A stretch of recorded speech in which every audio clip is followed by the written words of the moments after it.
John Whitman had spent 15 years building what many would consider the American dream. A successful architect in his late 40s, he ran a thriving firm that designed everything from corporate offices to family homes. His suburban life was picturesque: a sprawling house with a white picket fence, 2 children who excelled in school, and Sarah, his wife of 15 years, who balanced her career as a teacher with raising their kids.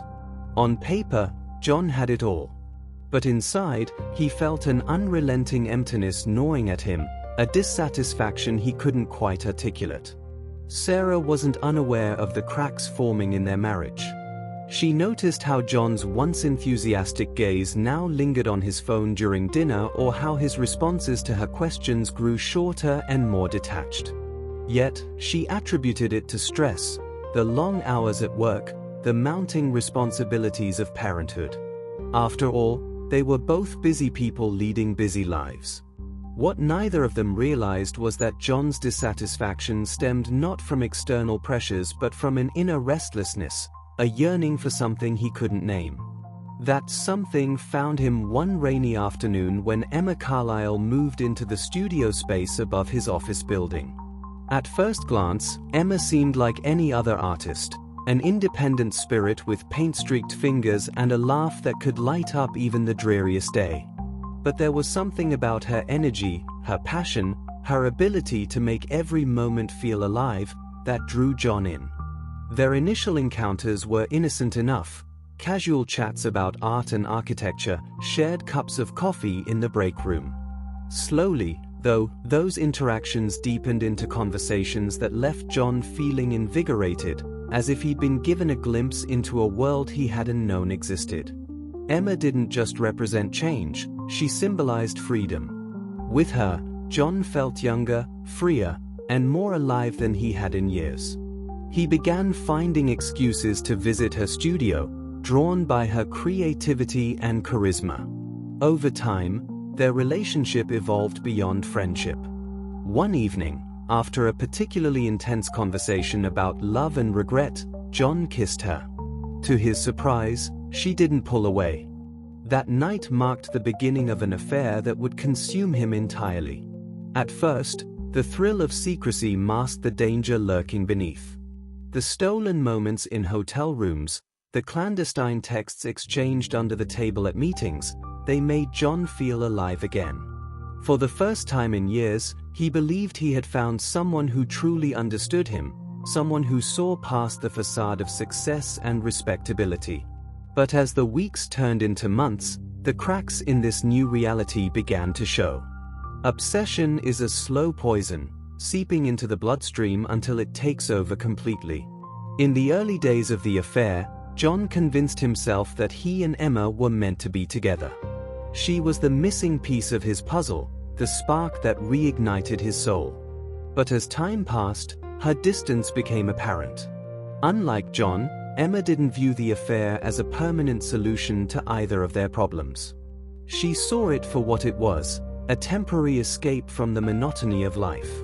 When she started pulling away, telling him she needed space, John's desperation only intensified. "You don't understand," he pleaded one evening after showing up unannounced at her apartment. "This isn't just some fling. You're the only real thing in my life." Emma sighed, her expression softening with pity. "I care about you, John. But this isn't healthy. It's tearing us apart, and I won't be the reason your family falls apart." Her words hit him like a punch to the gut. He wanted to believe her, to accept that she was right. But the thought of losing her filled him with such overwhelming fear that rationality fled. Instead of stepping back, he leaned forward, clinging to her like a drowning man grasping for air. "I'll leave Sarah," he promised, though deep down, he knew it was a lie. Leaving Sarah wasn't about love, it was about control. If Emma left him, he feared he wouldn't survive the loss. And so, he clung tighter, refusing to let go. As the affair dragged on, John's behavior became increasingly erratic. He stopped attending parent-teacher conferences, missed family dinners, and withdrew from Sarah emotionally. Friends noticed the change but chalked it up to work stress. Only Sarah sensed the truth, though she refused to confront him directly. Her silence only fueled John's guilt, which in turn fed his obsession. He was trapped in a cycle of denial and desire, unable to extricate himself from the web he had spun. It was a chance encounter that set the final chain of events into motion. While grabbing lunch with a mutual acquaintance, John learned that Emma planned to move out of state. The news struck him like a thunderbolt. If she left, she would disappear from his life entirely, erasing the last vestige of meaning he clung to. Panic consumed him, clouding his judgment and amplifying his already fragile mental state. That evening, John drove straight to Emma's apartment. He knocked urgently, his heart pounding in his chest. When she opened the door, her face registered surprise followed quickly by resignation. "John, we've been through this," she said firmly. "This has to end." "No," he snapped, shoving past her into the apartment. "You can't do this to me. You can't just walk away." Emma crossed her arms, standing her ground. "I'm not walking away from you. I'm choosing myself." Her words cut deeper than anything else ever had. In that moment, John saw clearly what he had feared most, that Emma didn't need him, that she didn't want him. A red haze descended over his vision, clouding his mind with rage and despair. Without thinking, he lunged toward her, hands wrapping around her throat. Her struggles were futile against his strength, her cries silenced as the life drained from her eyes. When she finally went still, John stumbled backward, staring at the lifeless body before him. The room seemed impossibly quiet, save for the sound of his own ragged breathing. He had done the unthinkable, crossing a line he could never uncross. And now, there was no turning back. For several days, John managed to maintain the illusion of normalcy. He disposed of Emma's body carefully, wiping down surfaces and deleting evidence of their relationship. To the outside world, he appeared unchanged, still the same devoted father and husband, albeit slightly distracted. Even Sarah noticed nothing amiss, attributing his moodiness to stress or fatigue. But the guilt ate away at him, festering like a wound that refused to heal. Every creak of the floorboards, every knock at the door sent his heart racing. Paranoia became his constant companion, whispering warnings in his ear. Then came the tipping point, the missing person report on the evening news. Seeing Emma's face broadcast across the screen sent a jolt of terror through him. Detectives arrived soon after, questioning him about his whereabouts on the night of her disappearance. At first, he managed to evade suspicion, relying on his charm and composure to deflect their inquiries.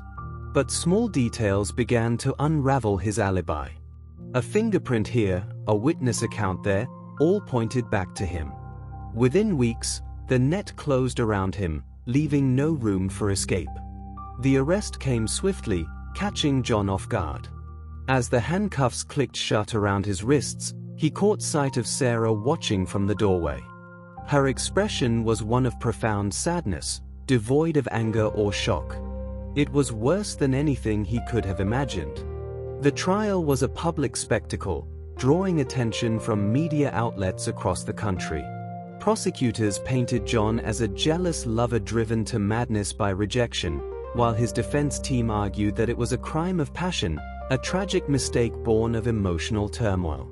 Despite their efforts, the jury saw through the excuses. Convicted of second-degree murder, John was sentenced to life without parole. Life behind bars proved to be a harsh teacher. Stripped of his freedom, his wealth, and his identity, John was forced to confront the truth about himself. He replayed the events leading up to that fateful night over and over, searching for answers he couldn't find. Why had he done it? Was it love, or was it something darker? During one of his rare visits, Sarah sat across from him in the prison visitation room. Her presence brought back memories of happier times, making the present reality all the more painful.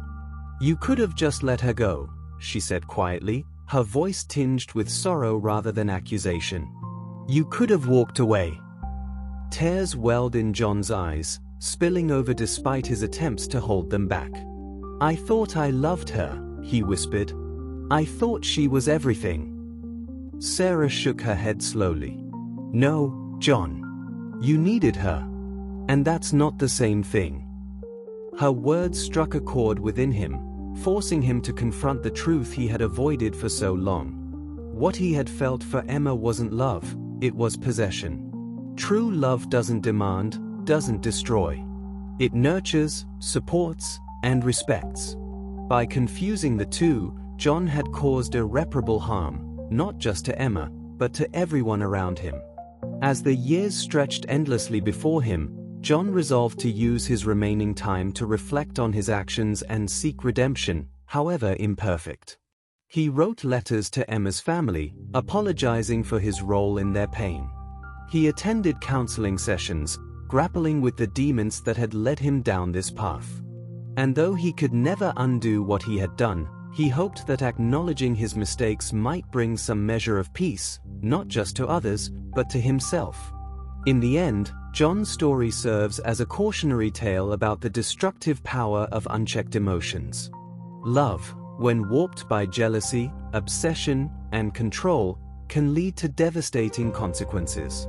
It reminds us that true love requires trust, respect, and boundaries, qualities John failed to cultivate in his relationships. His tragedy stands as a reminder that happiness cannot be forced, nor can love be possessed. Sometimes, letting go is the greatest act of love we can offer.